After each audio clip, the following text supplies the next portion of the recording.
Welcome to study with Shams. काफ़ी लोगों ने मुझसे एक प्रश्न पूछा है कि संक्षेपण क्या होता है। अगर आपके मन में भी संक्षेपण से रिलेटेड कोई कन्फ्यूजन है, कोई प्रश्न है, तो इस वीडियो को आप शुरू से अंत तक ज़रूर देख लीजिए। आपका सारा कन्फ्यूजन दूर हो जाएगा। आपको पता होगा कि आपके एग्ज़ाम में 4 मार्क्स का संक्षेपण पूछा जाता है। 4 नंबर का संक्षेपण पूछा जाता है। संक्षेपण होता क्या है, इसके बारे में जानते हैं। संक्षेपण, इसके नाम से आपको पता चलता होगा। संक्षेप ये शुद्ध हिंदी है। अगर आप इसके इंग्लिश को देखें तो शॉर्ट बोल सकते हैं आप, शॉर्ट में लिखना। ओके।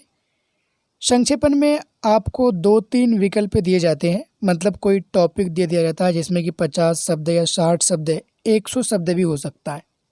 किसी टॉपिक को दे दिया गया है, उसी का आपको संक्षेपण करना है, मतलब शॉर्टकट में लिखना है।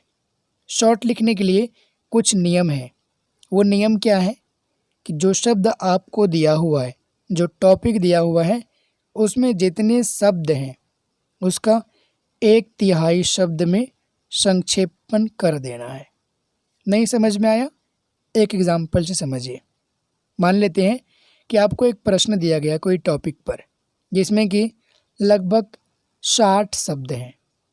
तो इसका 1/3 पहले पता करना होगा आपको।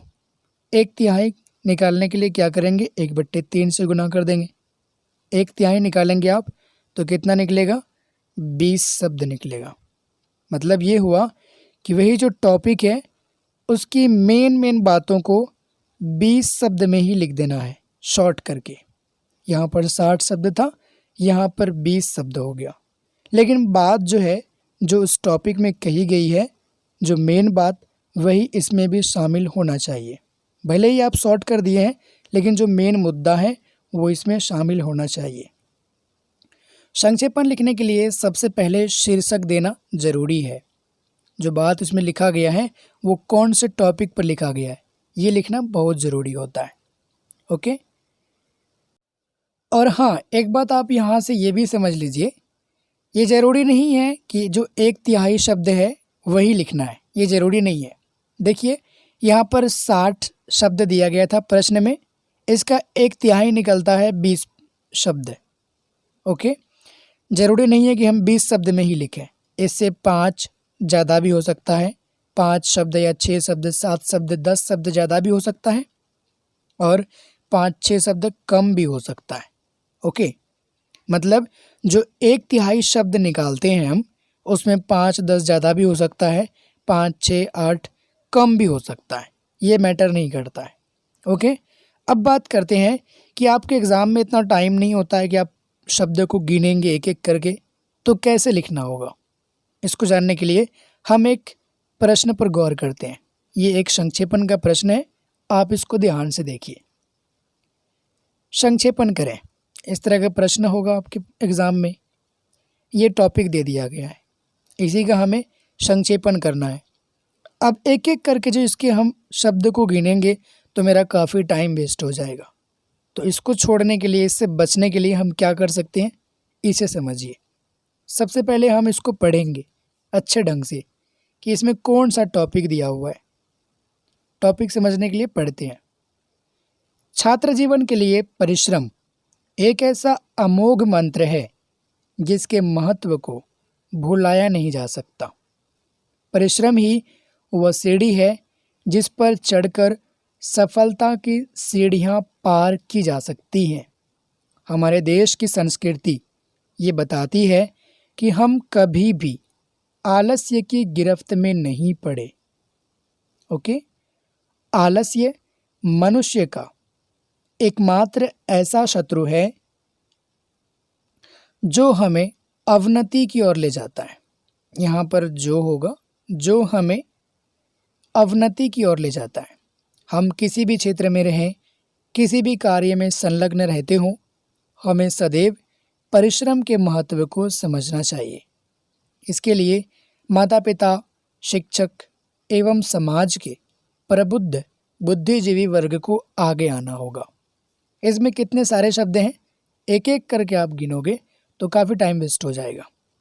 सबसे पहले हम एक लाइन की गिनती कर लेते हैं। एक लाइन को गिनती करना काफ़ी आसान है। छात्र एक शब्द हुआ, दो शब्द है 3, 4, 5, 6, 7, 8, 9, 10, 11। एक लाइन में कितने शब्द हैं? लगभग 11 शब्द हैं। दूसरे लाइन में भी लगभग 11 होंगे, एक दो आगे पीछे भी हो सकता है और ये उतना महत्व नहीं रखता।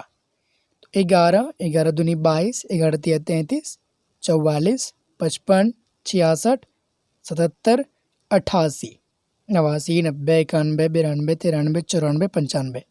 मान लेते हैं कि 100 है। मान लिया कि यहाँ से लेकर के यहाँ तक कुल कितना शब्द है? 100 शब्द है। 100 शब्द का हमें क्या करना है? संक्षेपण करना है। संक्षेपण के लिए अभी मैंने आपको बताया है कि 1/3 मतलब 1/3 शब्दों में बता देना है इसके मेन टॉपिक को। आइए इसके उत्तर को देखते हैं कैसे लिखा जाता है। सबसे पहले तो आपको शीर्षक देना होगा। इसका शीर्षक कौन है, कौन सा टॉपिक है? परिश्रम का महत्व है। इतना पढ़ने से मालूम चलता है ना कि किसके बारे में बताया गया है। परिश्रम के महत्व के बारे में बताया गया है। तो वही हमने यहाँ पर शीर्षक दिया है। शीर्षक क्या है? परिश्रम का महत्व है। अब शॉर्ट करके हमें लिख देना है, छात्र जीवन के लिए परिश्रम अमोघ मंत्र है। या आप आसान भाषा में लिख सकती हैं कि छात्र जीवन के लिए परिश्रम बहुत ज़रूरी है। हमें आलस्य से बचकर आगे बढ़ना चाहिए। आलस्य मनुष्य का ऐसा शत्रु है जो मनुष्य को अवनति की ओर ले जाता है। हम किसी भी क्षेत्र में रहें, कोई भी कार्य करें, उसमें हमें परिश्रम के महत्व को स्वीकार करना चाहिए। अब इसमें शब्द कितना है? कुल इसमें कितना था? 100 शब्द हमने माना था। अब यहाँ देखिए, आपने ये प्रश्न में मतलब जो टॉपिक आपको दिया गया था उसमें 100 शब्द माना था, लगभग 100 के करीब था। जब आप 100 का 1/3 निकालेंगे तो लगभग 33 होगा, 33 या 34 शब्द होगा। आपको इसका पूरा संक्षेपण 33 या 34 शब्द में करना था, लेकिन यहाँ पर जो आप संक्षेपण किए हैं ये 40 शब्द में हो गया। तो इससे कोई फ़र्क पड़ेगा? जी नहीं, बिल्कुल कोई फ़र्क नहीं पड़ेगा। हमने आपको बताया है कि 5-10 शब्द आगे पीछे हो भी सकता है, ये मैटर नहीं करता है। लेकिन हाँ, एक बात याद रखिएगा, ये जो शब्द हमने लिखा है यहाँ पर कुल शब्द, ये लिखना बहुत ज़रूरी है, क्योंकि एग्ज़ामिनर आपके जो ये लाइन है इसमें एक एक शब्द को नहीं पढ़ता, लेकिन एक चीज़ जो आप लिखते हैं इसको ज़रूर पढ़ता है। इससे आपकी बुद्धि का पता चलता है, आपके नॉलेज का पता चलता है। हर एक एग्ज़ामिनर जो है प्रत्येक लाइन को नहीं पढ़ता है, बस इसी को पढ़ता है। तो ये लिखना बहुत ज़रूरी है, ठीक है। यहाँ से लेकर के यहाँ तक लगभग हमने 40 शब्द लिखा है। 1-2 आगे पीछे भी हो सकता है, इसको एग्ज़ामिनर नहीं पढ़ेगा, लेकिन इसको पढ़ेगा। यहाँ पर लगभग 100 शब्द था, इसका 1/3 33 होता है, आपने 40 लिख दिया, तो इससे कोई फ़र्क नहीं पड़ेगा। तो ये इसका संक्षेपण हो गया। उम्मीद है कि आपका सारा डाउट ख़त्म हो गया होगा। अगर अभी भी आपको कहीं दिक्कत है तो आप हमें नीचे कमेंट सेक्शन में ज़रूर बताइए, और ये भी बताइएगा कि ये वीडियो आपको कैसा लगा। साथ में इस वीडियो को लाइक ज़रूर कीजिएगा और अपने दोस्तों के साथ शेयर अवश्य कीजिएगा। अगली वीडियो में मिलते हैं। Bye bye, take care.